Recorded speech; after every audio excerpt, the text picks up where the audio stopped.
매년 창립 기념주일이 되면 현재 우리 교회가 특별한 관심을 가져야 될 사안에 대해서나 또는 우리 교회가 변하거나 바뀌거나 달라져야 될 주제에 대해서 말씀을 나누어왔습니다.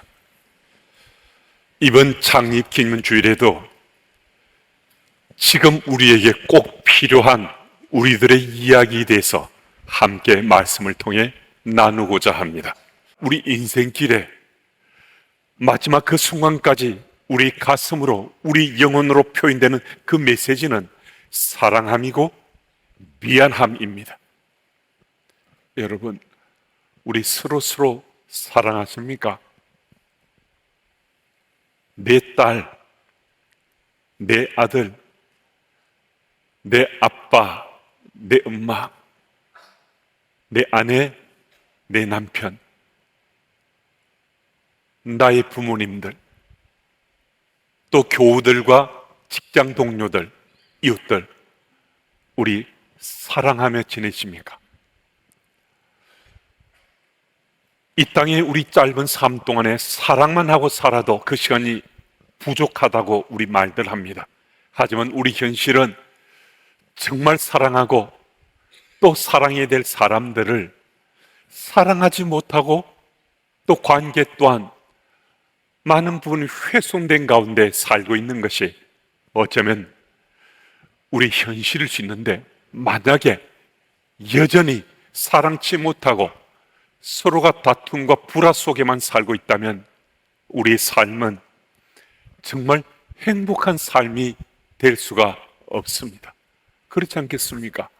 가장 사랑해야 될 사람, 가까이 있는 사람들을 사랑하지 못하고 사는데 그 삶이 어떻게 행복하다 할 것입니까? 고린도전서 13장 12절 말씀을 함께 읽겠습니다. 우리 함께요. 우리가 지금은 거울로 보는 것 같이 희미하나 그때는 얼굴과 얼굴을 대하여 볼 것이요 지금은 내가 부분적으로 아나 그때는 주께서 나를 아신 것 같이 내가 온전히 알리라. 아멘. 바울 당시 그 시대의 거울은 동으로 만들어진 동경이었습니다. 그래서 그 거울로 얼굴을 비춰보면 희미하게 보여진다는 거죠. 윤곽은 분명한데 희미하게 보여질 수밖에 없었습니다. 그래서 바울은 지금 하나님 나라 비밀에 대해서도 그 핵심인 사랑에 대해서도 우리가 아는 것은 동으로 만들어진 동경으로 보는 것처럼 희미할 수밖에 없노라고, 그래서 부분적으로밖에 알 수 없노라고 말하고 있습니다. 하지만 하나님 나라가 도래하게 되면 우리는 부분적으로가 아니라 얼굴과 얼굴을 마주 대하고 그리고 온전하게 서로를 알아보고 또 그 비밀에 대해서도 우리가 알게 될 것이다라고 말씀해 주고 있습니다. 하나님 나라가 언제 도래하는지 우리는 아무도 알 수 없습니다. 오직 한 분 하나님만 아십니다. 그럼에도 분명한 사실은 하나님 나라가 도래하게 되면 이 모든 것을 우리 모두가 뚜렷하게 알게 된다는 것입니다. 바울은 이 구절을 통해서 하나님 나라와 사랑이 연결되어 있고 하나님 나라가 도래하면 분명한 사랑의 실체, 그 비밀에 대해서도 드러나고 밝혀지게 될 것에 대해서 말씀합니다. 우리 중 적지 않은 사람들이 지금 직면하고 있는 현실적인 고민과 갈등, 또 고통과 아픔, 분노, 우리 삶의 이 스토리에 대해서 사랑함과 미안함으로 우리의 현실을 우리가 가슴에 품고 보담았으면 하는 마음으로 이 말씀을 나눕니다. 정말 생각지도 못했던 육신의 질병이나 사고를 당하게 돼서 자신은 말할 것 없고 온 가족이 그것들로 인해서 일상의 삶이 거의 무너져버린 가정들이 우리가 생각하는 것보다 훨씬 더 많이 있습니다. 또 갑작스럽게 닥친 경제적인 문제로 심각한 데미지를 입어서 앞으로 어떻게 살아야 될지 막막한 그 현실 속에 처해진 우리 교우들의 가정도 적지 않습니다.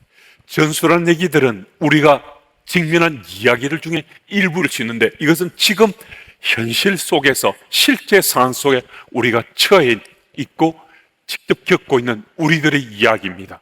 그러면 어떻게 할 것인가? 이런 고민과 갈등, 절망과 좌절, 분노와 고통 등등의 문제가 우리 앞에 놓여 있을 때 우리는 어떻게 할 것인가 하는 것입니다. 여러분, 이때는요, 그 무엇보다도 먼저 내가 어떤 사람인가, 우리들이 어떤 사람인가, 바로 이 타이밍 속에 다시 한 번 더 점검할 필요가 있습니다. 우리 정체를 보다 분명히 할 필요가 있다는 것입니다. 우리는 하나님 나라 백성입니다. 하나님 나라 백성은 여호와 하나님을 나의 하나님으로 믿는 사람들입니다. 그 하나님은 천지를 창조하신 하나님이시고 전지전능하신 하나님이시고 절대 주권자신 하나님 되심을 우리가 믿는 사람들입니다. 이건 틀림없는 사실인데요, 여러분과 제가 믿는 그 하나님은 여호와 하나님이시라는 거예요. 그렇다면 우리 생의 문제 앞에 그 하나님께서, 전능하시고 천지를 창조하신 그 하나님께서 내 삶에 얼마만큼 영향을 미치는가 하는 겁니다. 그 하나님 말씀이 우리의 삶에 얼마나 영향이 있는가 하는 것입니다.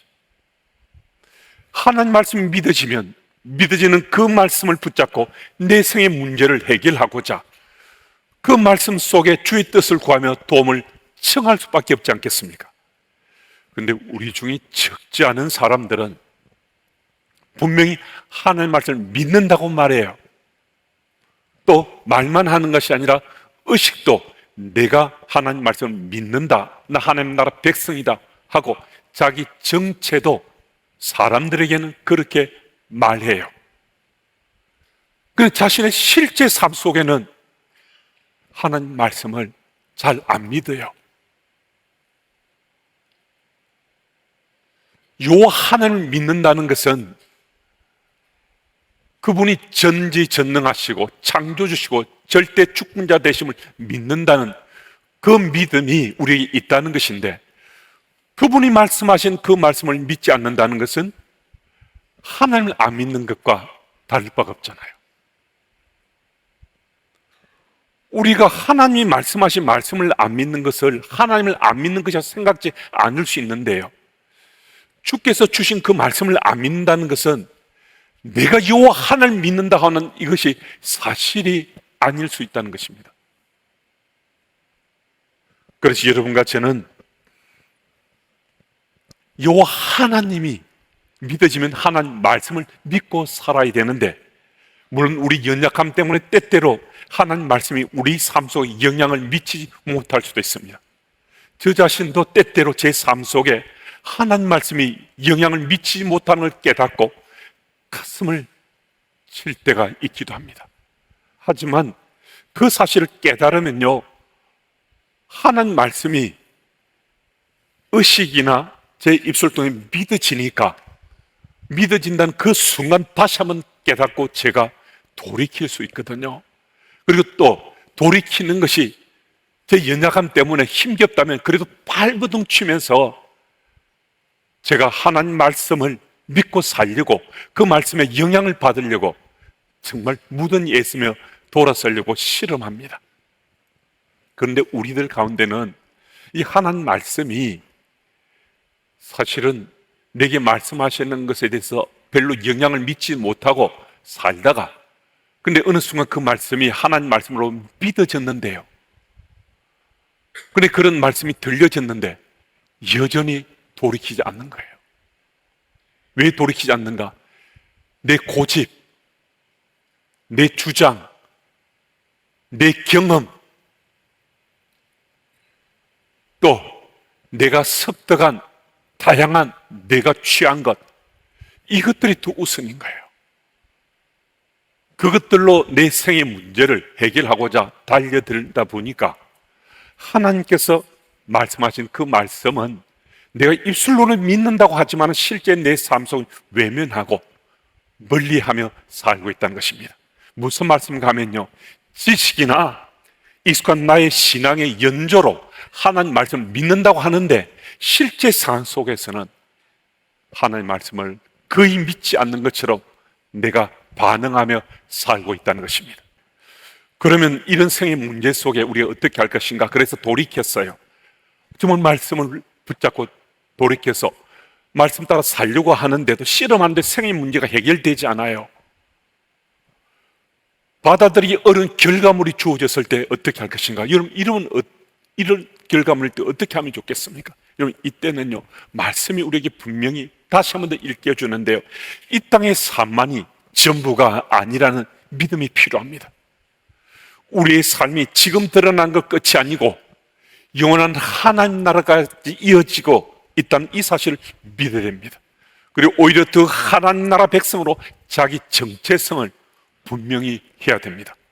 고린도전서 13장 12절 말씀을 제가 다시 한 번 더 읽습니다. 우리가 지금은 거울로 보는 같이 희미하나 그땐 얼굴과 얼굴을 대하여 볼 것이요 지금은 내가 부분적으로 아나 그때는 주께서 나를 아신 것 같이 내가 온전히 알리라. 여러분, 정말 이 땅의 삶만이 전부라면요, 여러분과 저는 정말 지금 미련하고 어리석은 삶을 사는 거거든요.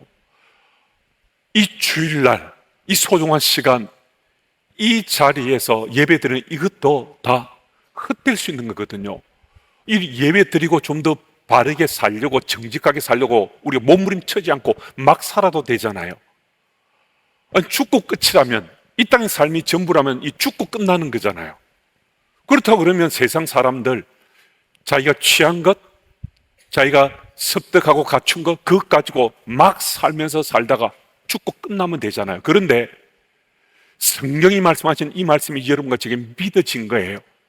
이 땅의 삶만이 전부가 아니라 죽음 이외에도 우리 삶이 이어져 영원한 하나님 나라에서 우리가 영원토록 산다 하는 이 말씀을 믿고 오늘 우리는 이 예배의 자리에 함께 하는 거거든요. 그럼 우리는 지금은 부분적으로만 알고 있다는 거예요. 희미하게만 알지만은 이 땅의 삶이 전부가 아니고 영원한 하나님 나라까지 이어진다는 그 사실을 여러분과 저는 믿음의 눈만 뜨면, 요 하나님이 하나님 말씀 믿어지면 우리는 그 영원한 하나님 나라의 일부지만은, 부분적이지만 우리 체험하며 살 수 있다는 것입니다. 제가 아래의 내용으로 설교를 한다는 것은 제 아내가 모릅니다. 근데 제 아내가 지금 3부 예배에 참석하고 있는데요, 제가 이 이야기를 사적으로 하는 것도 제 아내가 안 좋아합니다.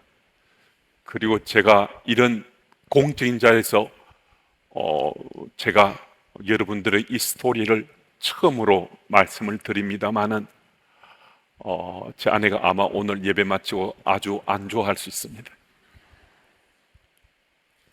그렇지만 여러분들에게 하나님 나라와 사랑에 대해서 말씀드리고 싶어서 이 이야기를 꺼냅니다. 제게는 아들이 한 명 있습니다. 그리고 딸도 있었습니다. 근데 그 아이는 먼저 하늘나라 갔습니다. 하지만 우리는 그 아이를 잊지 못해서 우리 집의 비밀번호도, 집 문의 비밀번호도 그 아이의 생일로 정하고 그 아이를 이 생일 비번으로 눌리며 살고 있습니다. 그런데 우리가 그 아이를 잊지 못한다는 것은 슬픔 때문이 아닙니다. 우리는 그 아이를 다시 만날 기대감으로 그 아이 생일을 비번으로 정했습니다. 우리 교우들 가정에 이와 유사한 슬픈 일을 당하거나 또 다른 슬픈 죽음이 있을 때 제가 제 딸 얘기를 함께 나누기도 합니다. 그리고 소그룹 모임에서 죽음에 대한 아픈 이야기들을 함께 나눌 때 하나님께 주신 위로와 은혜를 나누고자 제 딸 이야기를 한 적이 있어서 우리 교우들 가운데 제 딸 이야기를 아시는 분들도 계십니다. 아이의 죽음을 맞던 그날은 제 인생이 가장 슬프고 가장 고통스러운 날이었습니다. 신방을 마치고 교회로 돌아왔는데 병원에 입원해 있던 제 아이가 위독하다는 소식을 들었습니다. 그 당시는 핸드폰이 없었기 때문에 신방가 있는 제게 연락할 다른 길이 없었습니다. 그 소식 듣고 급히 병원에 도착하니까 의사 선생님들과 간호 선생님들이 저를 기다리고 있었습니다. 아이가 벌써 하늘나라로 가야 했는데 아빠 얼굴 한번 보고 하늘나라 갈 수 있도록 아이의 심장을 의사 선생님이 계속해서 깨워서 아이 가슴이 피멍이 들어 있었습니다. 우리 가족을 잘 아시는 의사 선생님이 제게 아이 몸에 부착되어 있는 그 기기를 제가 떼어도 좋다고, 아니면 자신이 떼겠다고 했습니다. 그래서 제가 제 아이 몸에 부착되어 있던 기기를 떼겠노라고, 그리고 하나씩 그 기기들을 떼어갔습니다. 제 인생에 그날처럼 슬프고 고통스러운 날은 없었는데 정말 하나님은 위대하고도 놀라우신 하나님이셨습니다. 제 아이의 머리에 부착했던 기기, 가슴과 팔과 다리에 부착되어 있던 기기들을 하나씩 제가 떼어가는데 바로 그곳에서 하나님께서는 제게 은혜 베푸셔서 천국을 타치하게 해 주셨습니다. 제 아이의 심장에도 머리에도 팔과 다리에도 제 손길이 닿는 곳곳에 하나님께서는 바로 그곳에서 천국을 제가 타치하게 해 주셨습니다. 성경 말씀을 믿기는 했지만 여전히 천국은 성경 속에 갇혀있는 하나님 나라 같았는데, 그날 제 인생의 가장 고통스러운 그날 하나님께서는 제 아이의 몸을 타치는 제 손길마다 천국이 제게 체험되도록 은혜를 베푸셨습니다. 그래서 저는 그날 이후 천국이 성경 속에 갇혀있는 하나님 나라가 아니라 제 인생에도 부분적이지만은 희미하지만은 천국의 일부를 체험하고 또 누리며 살 수 있는 은혜를 입었습니다. 적어도 지금 제가, 아니면 그 이전에도 잘못된 길로 가지 않고 좀 더 바르게 살려고 발버둥 쳐왔다면 천국의 실체를 체험했던 그날의 그 체험이 큰 디딤돌이 되었음이 틀림없습니다. 제 인생에 슬프고 고통스러운 날이었지만은 하나님이 그날 제 삶에 가장 놀라운 은혜를 베풀어 주셨습니다. 제 사랑이 제 곁을 떠난 날 하나님께서는 하나님 나라를, 영원한 하나님 나라를 확신 가운데 제게 믿게 하시고 제 사랑을 천국에서 다시 만날 수 있다는 확신을 일깨워 주셨습니다. 그래서 하나님 나라는 제게는 사랑입니다. 언제나 제게 천국은 사랑으로 기억되고 새겨져 있습니다. 여러분, 하나님 나라는 여러분들에게 어떻게 기억되고 또 느껴지고 있습니까? 우리는 대부분 하나님 나라는 이 땅의 삶을 다 끝났을 때 죽어야만 갈 수 있는 나라라고 생각할 수 있습니다. 그것은 맞는 말이기도 하지만은 틀린 말이기도 합니다.